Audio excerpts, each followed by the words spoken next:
a night of reflection. Yeah. What are you reflecting on? Well, it's so much. It's still pretty surreal. There's just been, I think, moment by moment, it becomes more real. Obviously, there's that first knock on the door, and all of a sudden, there's Dan Fouts telling you that in his gold jacket, telling you that you're the next member of the Hall of Fame. And then, honestly, a few hours ago, walking in the room with the class for the first time, and there's Luke Kuechly, who I shared so many battles with. And honestly, the greatest defensive player I ever played against. It's a guy who I have so much respect and admiration for, and truly brought out the best in me and us every time we played him. Just set a standard that was just unmatched. To see him and be able to share some memories and moments. And Larry Fitzgerald, I've always had such a special bond with. We were young players at the same time early in our careers, and I knew I was never going to get a chance to play with him because they were going to never let him out of Arizona, and I was never leaving New Orleans. So we only got to play in Pro Bowls together, which is always such a joy. And honestly, it was like something I just relished the opportunity to do. Vinatieri. All right, shout out to the fam. Appreciate y'all being in the stream. Much love to the fam, man. We up in this thing reacting to the Drew Brees announcement. Not only announcement, but you can see Drew Brees had an opportunity to be interviewed, and it's something that we seen happen with the New Orleans Saints that ultimately he ended up doing what he did. And Drew Brees, what is it, about 5 years, I think you need to be retired before you are eligible for the NFL. And what can I tell you? Drew Brees is in football nirvana now. He's in football, where all the legends is. He's reached his pinnacle of excellence for the Saints, won a Super Bowl, broke a bunch of records, set many records for us that are probably going to be unreachable for some people. But at the end of the day, he was football excellence personified, hard working, dedication. His vision, as you can see right here, I just paused it right here. You can see he's at peace. The work paid off. And this is like watching people achieve a level of measure of success. This is the most ultimate thing that they reached to be. Their vision was to ultimately, as a football player, finish on top as one of the greatest and be celebrated and placed among the all-time greatest that ever existed in the pro football world, which is an ultimate honor for all footballers, period. When you put on the helmet as a child, the main goal is the end result. At some point, you want to finish among the best ever. And we recognized Drew Brees when he was playing here as a Saint. We knew that ultimately we would reach this day where this man would be inducted into the Hall of Fame, and just absorbing all of the moment and the and celebrating in his moment of all the hard work. Man, I don't know what to say about that. You can just, maybe this can serve as inspiration for you and things that you endeavor to get through in your life, to watch somebody reach the pinnacle of success in a very difficult field, no matter where it is always something we should respect and honor and use it as inspiration to improve in your own way. You see what I'm saying? But let's finish up with Drew. And two really like Hall of Fame careers on two separate teams, if you really want to look at it. And then the Roger Craig one is pretty remarkable because, like, really, when I say we used to watch old Bill Walsh Niner film, and of course, it was Montana and Rice getting a lot of the, but Roger Craig was the secret sauce. He was the guy who really revolutionized the all-purpose back mantra. And I think about all the guys that I played with that benefited from that. Guys like LaDainian Tomlinson and, Reggie Bush and Pierre Thomas and Mark Ingram and Alvin Kamara and Darren Sproles and all these guys, and it's like, man, really, really unbelievable when I look at the class and just how special it is and just how honored and humbled I am to be a part of it. Drew, you're a man of great detail. Do you remember the day and the time and what you felt when the knock came? Oh yeah, it was what? So my son and I share a birthday. Balin was born on my 30th birthday. By the way, that kid, is 17 years old now. He's driving, which is nuts. So that our birthday was on the Thursday, January 15th, and so then that weekend was kind of his birthday weekend, and Monday rolled around, Martin Luther King Day, and my daughter was like, Dad, I want to take you out to dinner for your birthday, and it was just like, wow, like this is great, So she's like, be ready by 5. So my wife and daughter are ready by 5. They're gonna take me out to eat, and the boys are gonna come too, and the boys are kind of dragging. They're upstairs. I'm like, oh, boys, like Rylan said, 5 o'clock, we gotta leave. Let's respect that. And boys are dragging. I'm starting to get upset, and little did I know that Britta told me, hey, stall. And all of a sudden there's a knock at the door. And I'm getting ready to get in the car and drive away. I'm like, we need to teach these boys a lesson, right? And then there's Dan Fouts. And it's like, oh, you guys set me up. You got me. Drew, how do you describe your connection to the city of New Orleans? I mean, like just as I first thing I say is none of this is possible without Sean Payton and Mickey Loomis believing in me at a time when it was kind of hard for me to believe in myself, coming off that injury. But it was those guys who saw something in me, believed in me, and then equipped and empowered me to be the best that I could be. Without that confidence and without that belief in me, this wouldn't have happened. Certainly would never have had the opportunity to come to New Orleans. And I think you guys, the story is well documented, right, about the moment. Sean getting lost and Brittany and I looking at each other and just saying this is about so much more than just football, and we belong here. This is God's calling for us. And I can tell you this, I know New Orleans was looking for a quarterback then, but I promise you I needed New Orleans more than New Orleans needed me. And I had the chance to be a part of something, so special that most guys don't get a chance to be a part of. Most people don't get a chance to be a part of something that's just so much bigger than them, and we're all so much better for it. Drew, team game, obviously, you're all about winning, and the stats just happen to build up. But was there a time that came where you felt like this might be a possibility? This might happen? Yeah, the numbers start adding up. Year 15, 16, 17. It was more so. For me, it was like, man, how long am I going to play? I still feel pretty good. I can get the job done. I like slinging it around. I love my team. Let's go win another championship.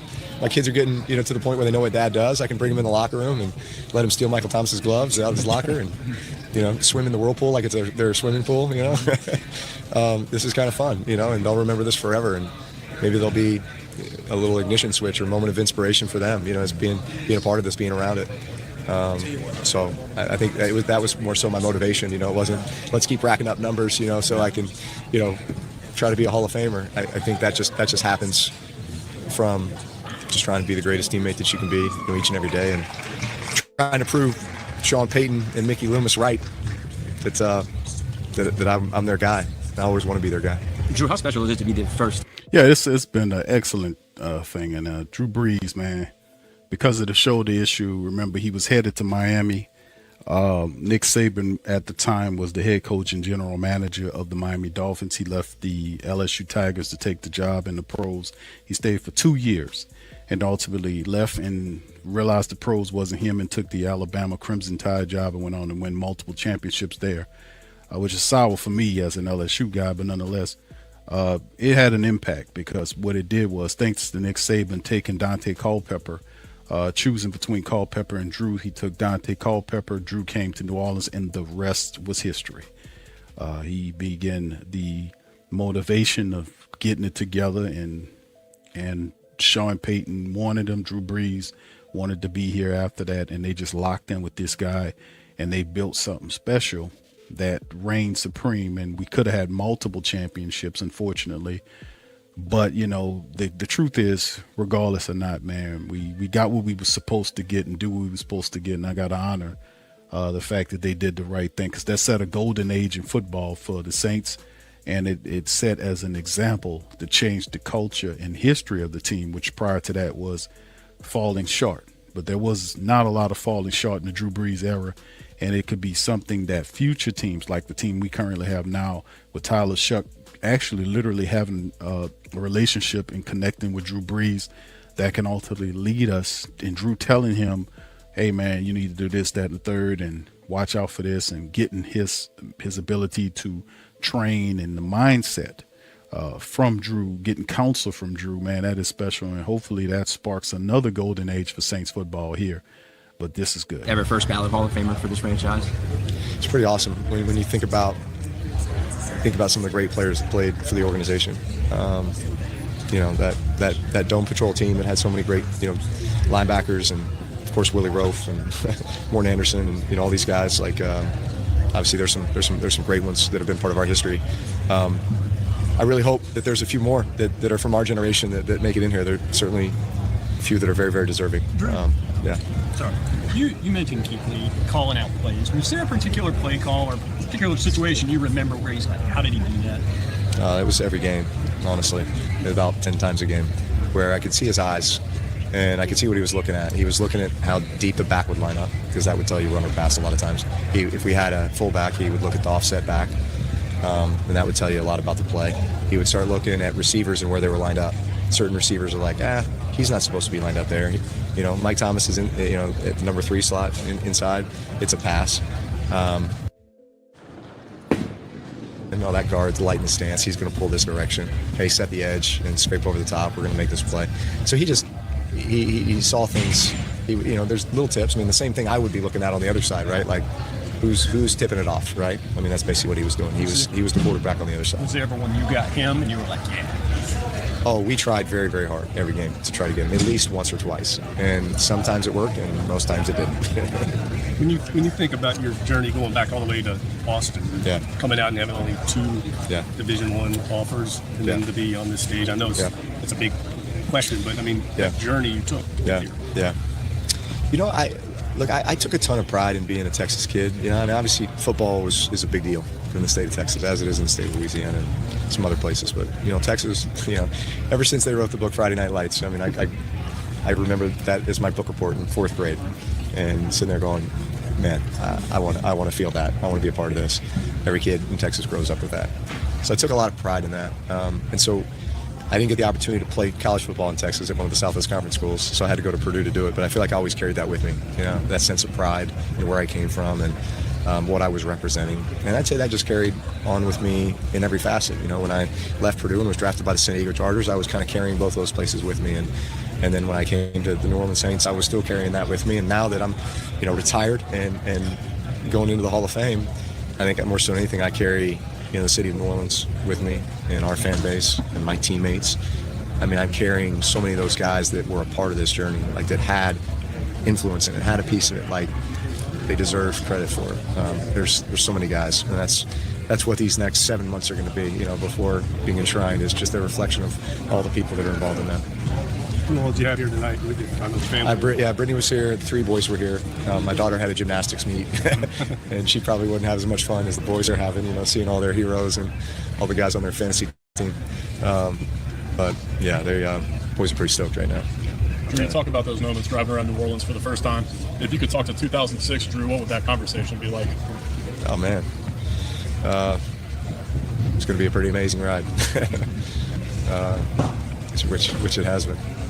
Drew, when you talk to guys or hear from guys like Cam Jordan, DeMario Davis, Benjamin Watson, former teammates, current Saints, that say, man, we cannot wait to see Drew Brees enshrined into the Hall of Fame or be elected into the Hall of Fame as their first ballot Hall of Fame. What does that mean to you? Well, it's I hope that they know that they're as big a part of this as anybody, especially the guys that you mentioned.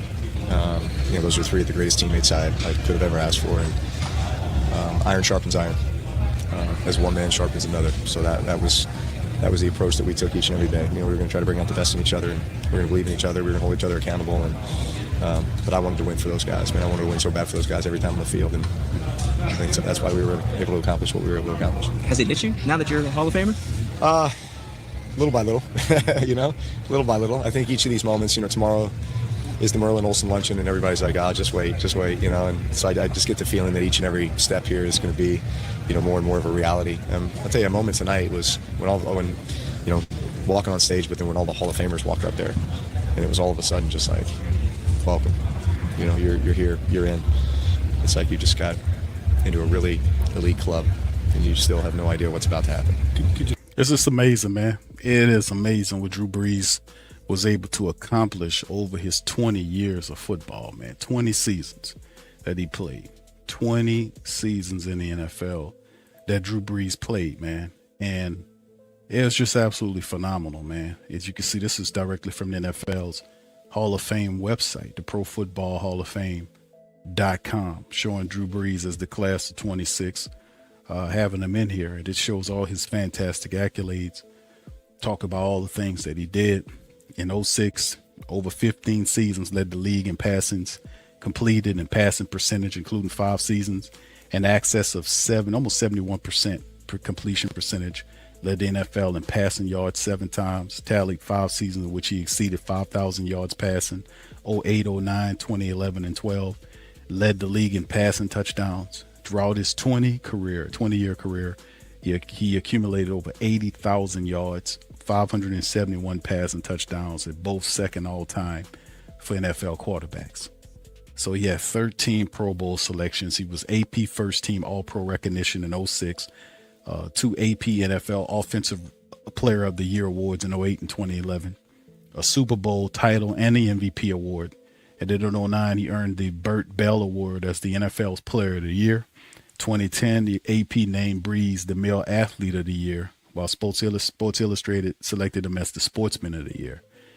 And he's been recognized for several times, chosen as the Walter Payton Man of the Year. In 2006, he received the 2011 Allen Page Community Award for positive impact in his hometown. And the accolades just go on. And this is his entire docket, of him and all of the things he accumulated in all the years. And it's just a special thing to see Drew Brees go into the Hall as a Saint, and that's something that, as you can see on his face, man, he's reached the pinnacle of greatness as a professional football player. Share with us what Gail Benson congratulatory call. Yeah. She congratulated me. I talked with Mickey. I talked with Sean. Obviously, three incredibly influential people, in my life, and really, Sean and Mickey. The reason that I came to New Orleans, because those guys believed in me. Did you find motivation in some of those moments, like coming out of high school, not being recruited by Texas, or the San Diego situation? Yeah, I mean, look, there's plenty of the chip on the shoulder, something to prove. Hey, you're too short, too slow, not enough arm strength. Blah blah blah. But I don't know. I took pride in being a 6-foot quarterback and maybe having to win in a different way. And look, I look at my journey, and it's, first off, I didn't know any better. I don't know what it's like to be a prototype quarterback. But I don't know. I had a little bit of figure it out to me, And also I had some great people, great coaches, great mentors. Drafted into a better situation than to play with Doug Flutie. I saw Doug today, and it's like every time I see him, it's like no time has passed. It's like we're back in the locker room together, and I think that's the way I feel about a lot of my teammates. But Doug especially, because he just played the game differently. He had to. He's 5'9 and a half, 180 pounds. He was throwing back shoulder throws before anybody was. He would backpedal a 7-step drop from under center. He would just kind of wind his way through, and he'd throw these no-look passes and sidearm. And I'm like, Doug. But you just watch and observe, and you just begin to glean all of those things and make it a part of your game and understand the why. And okay, well, this is how you combat being shorter, and maybe you can't see, you don't have the vision, but I know the accuracy of the safety's there, and the in cut's going to be right there, so I'm just going to time it with the trust and anticipation, and that leads to accuracy. And so. And then being with Marty Schottenheimer, Marty deserves to be here. Marty Schottenheimer deserves to be in the Hall of Fame, and he was a huge impact for me earlier in my career. I look at every step of the journey, and it was like, it was all meant to be. It's all part of this. Drew, what about man? Fantastic, man. But yeah, the mention of Doug Flutie. Used to love watching Doug Flutie play when he was with the Patriots, the Bills, and how he used to play small quarterback, probably the most popular small quarterback ever in professional football. Doug Flutie, what he used to be able to do as a small quarterback, and Drew Brees taking and learning his game and increasing his anticipatory ability, understanding route concepts and where people needed to be on the field at a certain period of time. That's what Drew Brees did really well. He had these anticipation throws, right? And then, of course, you see he didn't have a lot of batted balls at the line of scrimmage either, right? Some people got it, but notice Drew Brees didn't have a lot of those batted balls at the line of scrimmage because he had the big, massive interior or the offensive lineman that was 6'5", 6'4" guys, 6'7", 6'6" guys.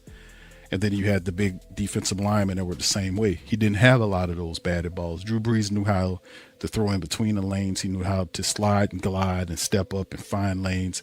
He knew where the wide receivers was going because he did a phenomenal amount of research and film study and premeditation, meaning that he would go out and visualize game visualization methods that he would use, where he would go out there on the practice field by himself and would go through an entire game just pretending, that he would make this throw, how the game would go in his mind. This man did all of this. It wasn't just by his talent alone. He realized he didn't have the arm or the speed or any of this other stuff, but look how he was able to get it. Like what a lot of the people tell you, got to have the size, the speed, and the power. He didn't have all those. He didn't check all those boxes, but look what he did, and he was able to make it to places where, other guys who had those talents when he was playing aren't there. So it speaks to there's more than one way to get there. He found the way, and he took full advantage of it. So that's good game from Drew. The idea of a whole generation of Saints fans kind of grew up with knowing that nothing but success when it comes to the Saints based on what you were able to do. I hope that's a good thing. I hope that's a good thing because, we like, high expectations are all right, I think it just makes you work harder. It sets a standard is what it does, sets a standard. Look, and that started with Sean. And then we all, he empowered the leaders to go and hold everybody accountable to that, and played with so many great leaders, great guys that bought into that and believed that, and that was the result. And it resulted in a lot of that success. And look, I think there's always the next generation, and hopefully we're entering into another generation of Saints football that's going to be prosperous here for a long time. Your thoughts on Jari, and I know you expect him to be in that same club with you one day. Lobby for him right now. Yeah, I'll tell you what, Sean Payton has said it best. And this isn't to pat ourselves on the back, but it's just the truth. If you look at those 15 years, we're the greatest offense in the history of football when you just look at yards and production and touchdowns and points and just everything. That's not to take anything away from me. Like, there's some incredible, all the offenses that we would watch and try to emulate, the old Bill Walsh offenses and the Rams, and even the Patriots and the Colts with Manning and all these guys that we would just watch and try to, just take certain things from. But when you just look at that production, it was the greatest display of offensive football over the course of 15 years. So you can't tell me that there's just one person that is going in the Hall of Fame as a result of all of that, right? There was quite a few. It had significant contributions, and we wouldn't have been what we were without it. I think that stands for something. And now add on the fact that Jari was, all pro. What? 4 times. 4, yeah. I was going to say 5. I'm going to give him 5. And just one of those guys who arguably the best guard in football while he played.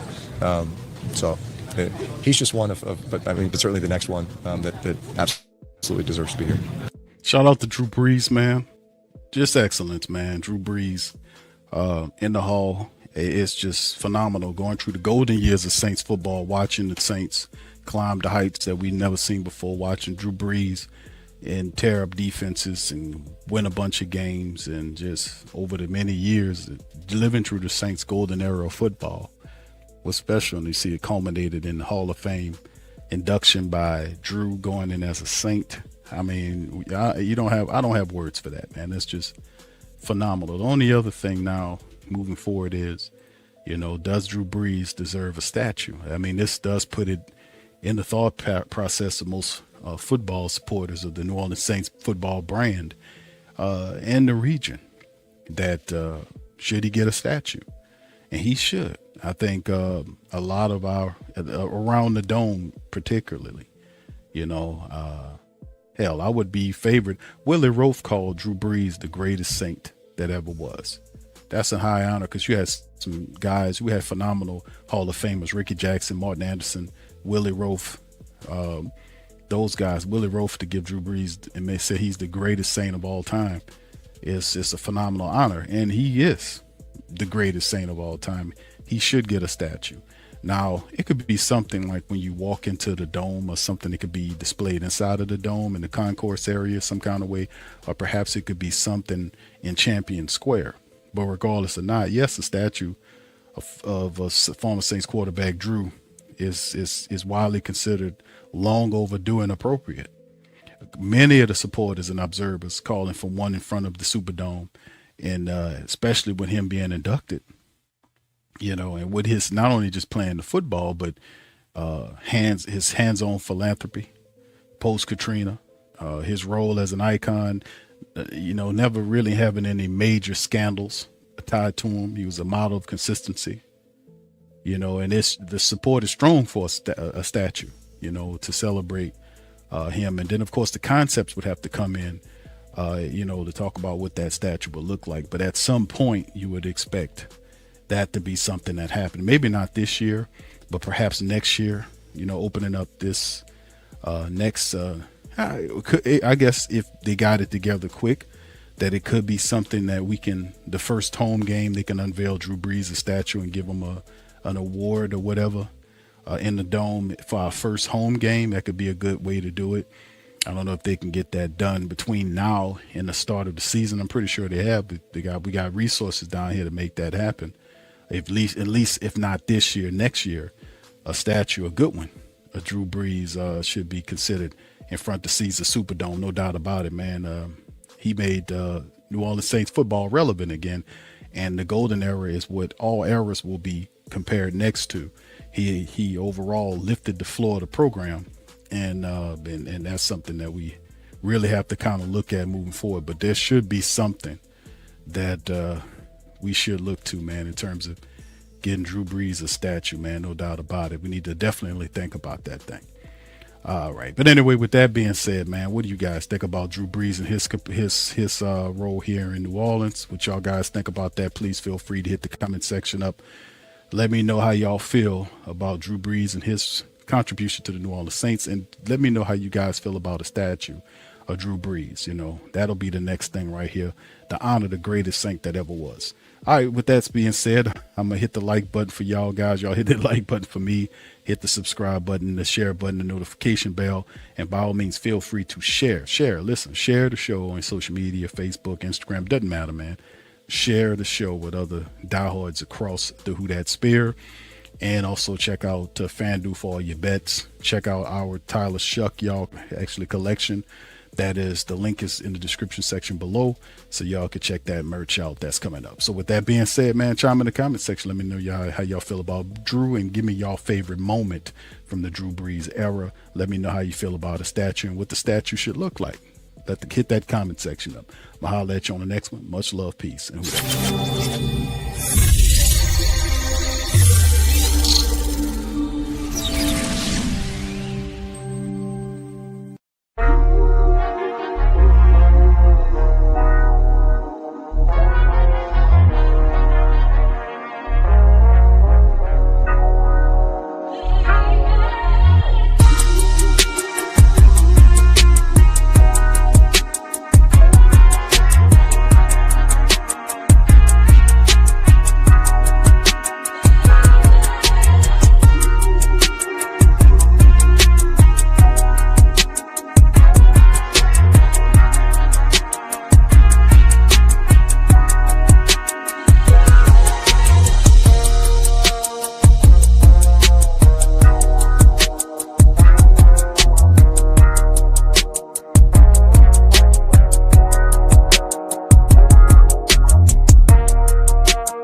Whether you're catching up on Saints news at Jackson Square, checking Pelicans scores in the Garden District, or staying updated on LSU while grabbing coffee in the French Quarter, there's one place that keeps you connected to everything that matters in our city.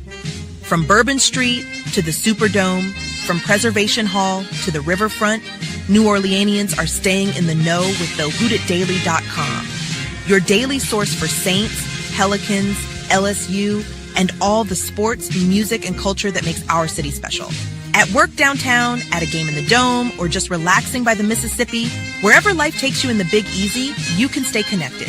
Because when you're from New Orleans, you don't just live here. You stay in the NO.